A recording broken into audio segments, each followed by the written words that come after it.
यदा हि धर्मस्य ग्लानिर्भवति भारत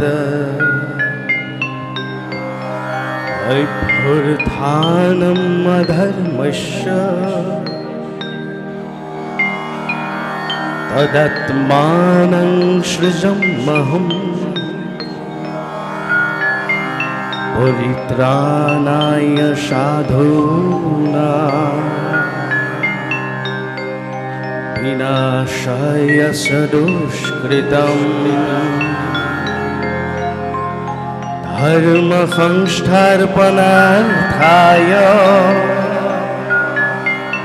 संभवामि युगे युगे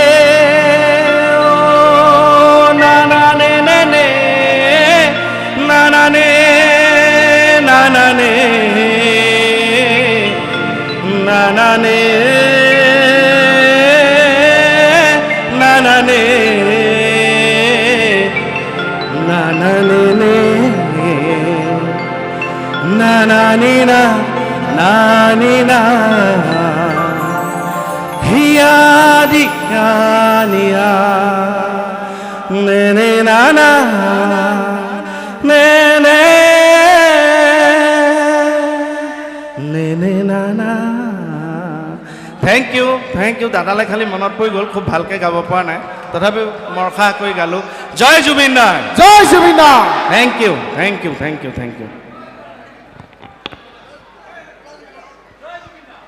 জয় জুবিন দা এটা মানে বহুত আমাৰ সমিতিৰ মানুহে কৈছে যে মই এনেকে কথা ক'লে ভাল নালাগে হয় নে হয় না এটা আমাৰ আপুনি বিশ্বাস কৰে আমাৰ সিদ্ধাৰ্থ দাহঁতে ইমান ধুনীয়াকৈ ভাষণ দিয়ে আপোনালোকে ইমান ধুনীয়াকৈ শুনি থাকে হয়নে নহয় মই এটা বহুততে কওঁ বহুততে মই এতিয়া কয় যে নাই মই এনেকৈ কথা ক'লে ভাল নালাগে মোৰতো ভালকৈ কথা দুআষাৰ ক'বলৈ মন যায় হয়নে কিন্তু মই এনেকৈ ক'লে ভাল মই এনেকুৱা জীৱনত এনেকুৱা এটা এক্টিং কৰিলোঁ বিশ্বাস কৰক মোক কোনো সন্মানে নকৰে এতিয়া মই আহি পেলাই গাড়ীৰ পৰা ইয়াত যেতিয়া নামিছোঁ আমাৰ সিদ্ধাৰ্থ দা আহিছে আমাৰ বাইলুং আহিছে সকলোকে চবেই ইমান ধুনীয়া সৰু সৰু বিশেষকৈ যে সন্মুখত দেখিছে নাই সৰু সৰু ল'ৰা ছোৱালীক সিদ্ধাৰ্থ দাক কিমান ধুনীয়াকৈ মাতে ছাৰ কে ছাৰ বাইলুং বা সব মাতে মোক কেনেকৈ মাতে জানে ঐ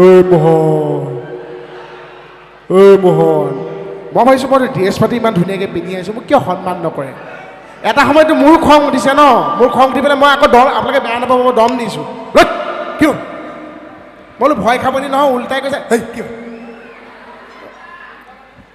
মানে অসমৰ ভিতৰত সকলোকে চোকা ল'ৰাটোৰ নাম জানেনে আপোনালোকে অসমৰ ভিতৰত সকলোতকৈ অলগদ্ধ ল'ৰাটোৰ নাম কওকচোন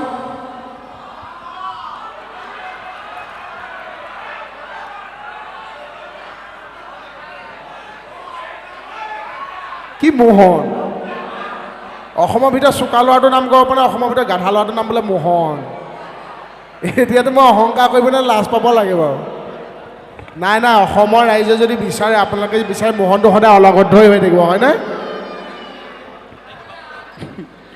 সদায় অলগদ্ধ হৈ থাকিব খালি মই এতিয়া চাওক এতিয়া কে ছাৰহঁতে ইমান ধুনীয়াকৈ ভাষণ দিয়ে শ্ৰদ্ধাৰ দৰ্শক মণ্ডলী মই এনেকৈ ক'লে মানুহে নিশ্চৰে নহয় এনেকৈ ক'লে মানুহে নিশ্চৰে মই যদি কওঁ এনেকৈ ক'লেহে মানুহে নিশ্চৰে দিদি বেঙেনা দিছোঁ যে আচ্ছা ইমান সোপা মানুহ গোট খাই আছে ঠেলকৈ বহি আছে গোটেই সোপাই মিলি মানে বেঙেনা দিবলৈ আহিছে মোহন ত্যাগী বেহবাৰা পুষ দিনো হয় না মোহন ত্যাগী বেহবাৰা পুষ দিনো হেন কি মস্তি লাগিছে ৰে হেৰি আমি এই সঁচা আৰ্মি নেকি আধা আৰ্মি দেখোন নকৰিব ধুনীয়াকৈ যাবগৈ দিয়ক ফূৰ্তিতে আহিছে থেংক ইউ ভালকৈ লগ পাম ওলাই গৈ হ'ব নাই ওলাই গৈ লগ পাম ভাতবিলাক কি চাউল আহিছে আজিকালি নাজানো ভাই ইমান নিচা লাগে ভাত সোপা কিন্তু হেৰি এই এটা কথা দেই যদি যিখিনি এনেকৈ ফূৰ্তি কৰি যে আছে মাজে মাজে গম পাইছোঁ অনবৰত আপোনালোকে ৰসটো নাপালোঁ কোনোবা সময়তো পাই আছে ন আমিও গম পাই আছোঁ তাৰপিছত চাপৰি তাপৰি যে একো বজোৱা নাই, কথাটো মই কৈ থওঁ নবজাব এতিয়া আগতে কথাটো শুনি, এনেকৈ যে বজোৱা নাই, আমাক যে উৎসাহ দিয়া নাই, মই আকৌ যোৱাৰ সময়ত সাও দি থৈ যাম, নালাগে এতিয়া বজাব নালাগে, মই সাও দি থৈ যাম। যদি মোৰ কিবা কথা আপোনালোকে ভাল পায়, হাত চাপৰি বজোৱা নাই, তেতিয়াহ'লে অহা জনমত এনেকৈ চাপৰি বজাব লাগিব। আৰু ছোৱালীসকলক কৈ থওঁ, যিসকল বিয়াৰ উপযুক্ত হৈছে, বেছি টকা পইচা থকা ল'ৰা বিচাৰি থাকিব নালাগে, হয়নে? স্বভাৱ চৰিত্ৰ ভাল, কাম কৰি খাব পৰা ল'ৰা এটা লাগে, য'ত ছোৱালীজনী মাক বাপেকক বুজি পাব, ছোৱালীজনীক বুজি পাব, হয়নে নহয়? বাকী কাম কৰি খাব, টকা ঘটিব, দুইটা সুখেৰে থাকিব, জীৱন গৈ থাকিব, হয়নে? কান্দি কান্দি স্কৰ্পিঅ'ত বহি মাকৰ ঘৰলৈ যোৱাতকৈ হাঁহি হাঁহি টেম্পুত বহি যোৱাই ভাল। বোলে আও হৰি, এই আগৰ দিনত মানুহবিলাকে যে আমি দেখোঁ, মোৰতো 82 চনত জন্ম, আমি সেই ককা দেউতাহঁতৰ ফটো দেখোঁ, আগতে কি হয় গ্ৰুপ ফটোবিলাক বেছি উঠে, কেমেৰামেন মাতিব লাগে গোটেই পৰিয়ালটো, বা গিৰিয়েক ঘৈণীয়েক উঠিলোঁ, আগৰ যিবোৰ ফটো আমি দেখিছোঁ মানুহৰ ঘৰত, এনেকুৱা লাগে যেন প্ৰত্যেকজন ককাই আগৰ জমিদাৰ আছিল নেকি, কোট চোট পিন্ধি এটা বেলেগকৈ উঠে, চবেই প্ৰায় একেই মানে। আজিকালি ফটো উঠা বেলেগ হৈ গ'ল। আগৰ দিনৰ ফটো কেনেকৈ উঠে, আজিকালি নতুনকৈ বিয়া হৈ ল'ৰা ছোৱালী কেনেকৈ ফটো উঠে দেখুৱাম চাওকচোন। চকীখন দিয়ক শুন।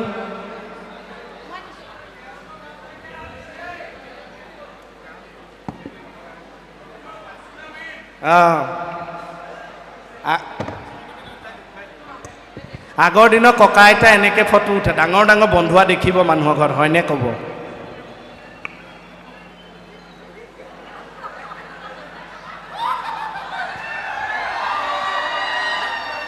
আইতা এজনী খাবলৈ পোৱা ঘৰৰ পৰা আনা, স্বাস্থ্য দেখিছেনে নাই? হয়নে? আগৰ এনেকুৱা ফটোবিলাক দেখিছেনে নাই ককা আইতাহঁতৰ? আজিকালি কেনেকৈ উঠে চাওক বিয়া পাতি ল'ৰা ছোৱালী।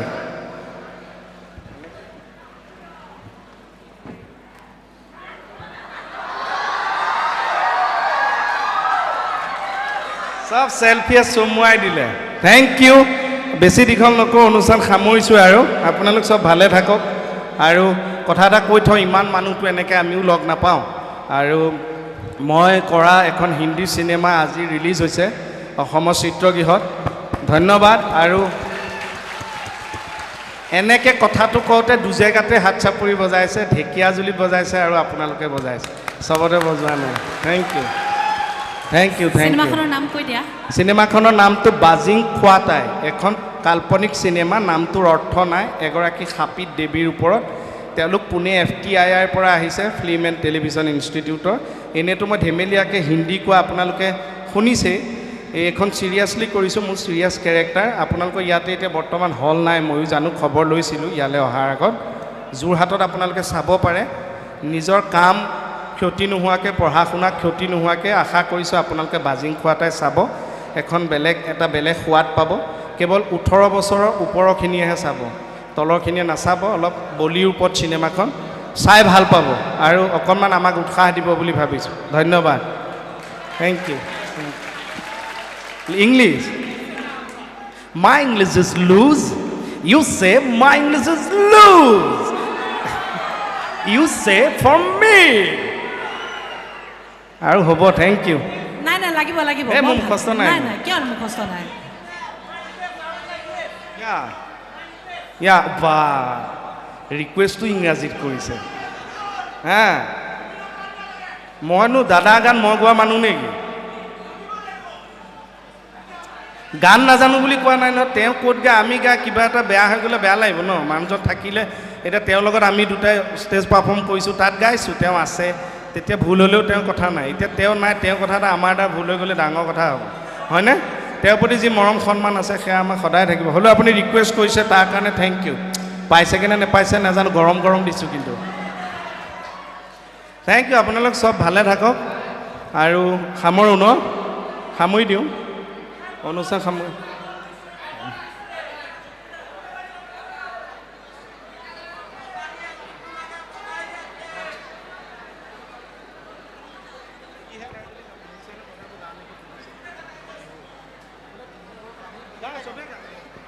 আমি অকণমান বিহু গাই দিম, অকণমান তেওঁলোকেও দাদাহঁতেও বজাম বুলি কৈছে।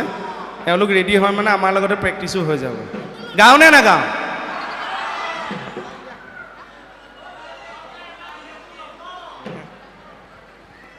অঁ মই সমিতি দাদাহঁতে এবাৰ কৈছে ন মোহনৰ খোজটো এবাৰ দেখাই দিওঁ আমাৰ দাদাহঁতে ইয়া মোহনৰ খোজটো এবাৰ দেখাই দিওঁ নে মোহনৰ খোজটো ইয়া চাবনে দাদাহঁতে অঁ মোহনৰ খোজ মই ফেশ্বন শ্ব' এটা দেখুৱাই দিম ছোৱালী মানুহৰ আৰু সন্ধ্যা ল'ৰা মানুহৰ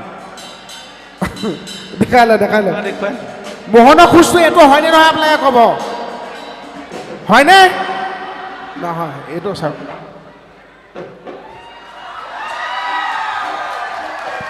হয়নে এতিয়া মোহনৰ দৌৰটো দেখাই দিওঁনে দৌৰটো হয় নহয় ক'ব নহয় এনেকৈ দৌৰিলে মই কুকুৰেও নাকামোৱে এইটো হয় নহয় ক'ব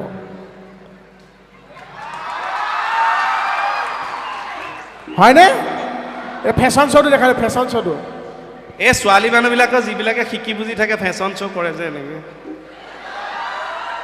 হৈছেনে নাই নাজানো হয়নে নহয় এনেকুৱা যে মুড লয় ল'ৰাবিলাক কিছুমান ল'ৰাই কৰে ফেশ্বন শ্ব' কেনেকুৱা জানে সিহঁতৰ খোজটো সন্ধ্যা অকণমান এনেকুৱা